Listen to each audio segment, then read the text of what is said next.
Hey there, everyone. It's Eric Richards with Springs Houses Online Realty. Welcome back to 2026, I guess, or welcome back to my monthly recap videos where I attempt to figure out what's going on in the market and then share this information with you.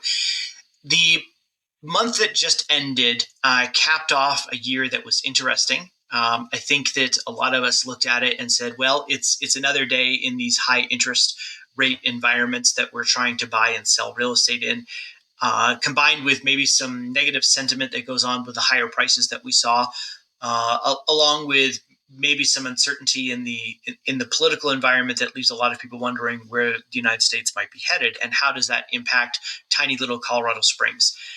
I think that the national events don't play as much of a role in the local housing statistics until we lead up closer to actual election day. I remember in 2018 that we saw a really significant pullback in housing activity, and all of us realtors kind of scratched our head and said, "What's going on?" But it quickly corrected 2 months later. So that I felt like was election-based activity. Now, that being said, we saw a pretty large pullback in homes available for sale in December. And again, this is just single family and patio homes. And we dropped below 3,000. Last time we were here was in March. So we spent a lot of time above 3,000 listings. And I was fond of telling buyers that, hey, you've got a lot of time to decide. And now with a little bit of a pullback, does that time to decide comment kind of not get brought up by me as much? We'll see.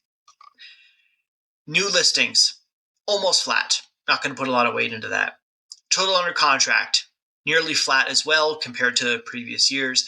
Again, this is the canary in the coal mine. So we want to see some activity in this bar chart. But obviously, if a lot goes under contract, but then we see a huge fallout where we have, maybe 40% of homes not close, this guy gets concerned. Average days on market. No surprise here. We're going into snowy months. It might actually snow in Colorado at some point, but this is not a surprise or a concern for me. Total sales year to date, better than last year. I'll take it.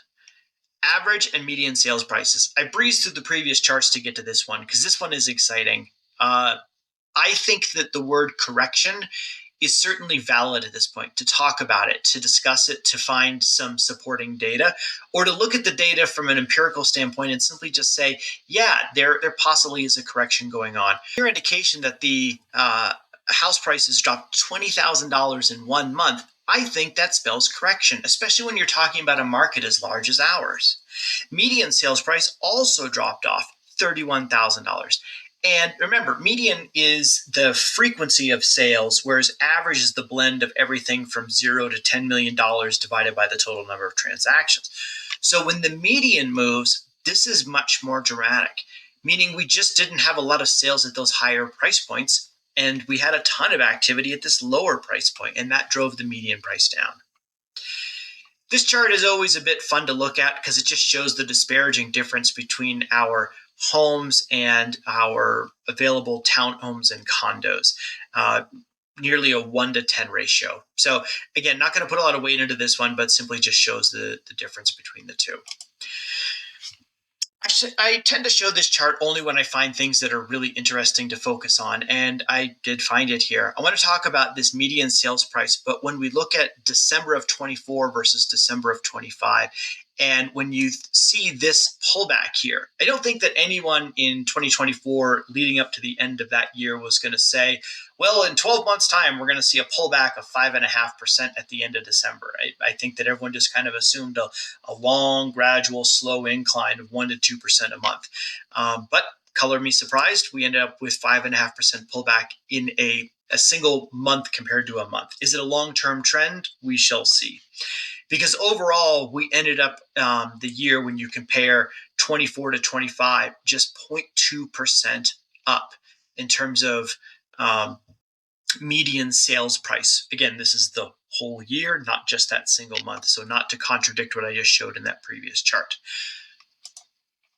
This one I pull out occasionally when I also see something that's interesting to me, and I simply just want to highlight Again, these numbers here, when we were looking at them on the chart, people might not have recognized it, but when you talk about this 6.5% pullback of November to December with the median sales price drop, along with the 3.7% drop in average sales price, I think that that's big. I also want to point out this number here. This is new listings of condos and townhomes. So in December, we saw only 91 homes, townhomes and condos listed, and that's nearly a 40% pullback. Why is that? I would really like to know. And I really don't have any singular data points to point a finger at and say, yeah, it was because of this that we didn't see a lot of townhome and condo listings. I really have no idea.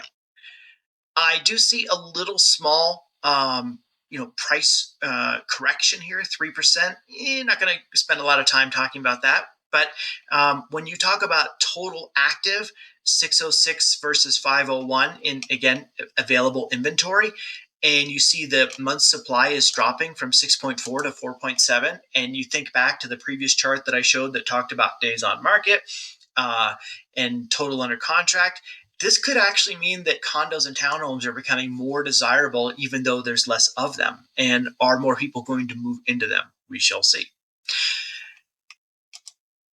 Lastly, in this chart, I always throw in at the end, it's for the sellers because I end up spending so much time during these videos talking about buyers that when we look at this chart, we need to understand its basics. So total number of active listings analysis in terms of price brackets. So 200 to 300, 300 to 400, 400 to 500, and so on. Meat and potatoes of Colorado Springs.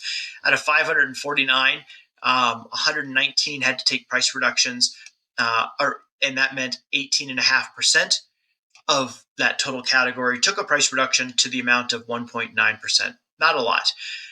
When you move up in here, you can see that even at the $2 million and up, people are still taking price reductions, just not as much. Again, Teller County not having as many listings in total, 2 to 3 to 4 properties taking price reductions can greatly skew these numbers. So don't put a lot of weight into them. If you're getting ready to list your home in Teller County and it's between 300 and 500 and you think, shit, there's 1/3 to 1/5 of all listings had to take price reductions between 3.5% and 16%. That may not be you. These are just some people that might have been chasing the market or people that had a low appraisal and then dropped the price. So hopefully that helps. All in all, the whole year and what we ended up seeing in 2025 is correction on the horizon, possibly. Are lower interest rates going to move things or put a boot in the ass? I think so. But there still seems to be some hesitation with buying homes. And I have sensed for a little while that buyer fatigue is real and that people are in the market for longer than they have been historically in the past. When we talk about people getting pre-qualified and writing their first contract, that typically occurs within 15 days. Now it feels like that may be closer to 45 or 60 days. This is just kind of scratch at the chin numbers. So anyway, thank you so much for watching these videos. I do like making them. If you have any questions, please reach out to me. I'll put my name and my phone number at the end of the video. Hope you have a great day, and we'll talk to you soon. Thanks.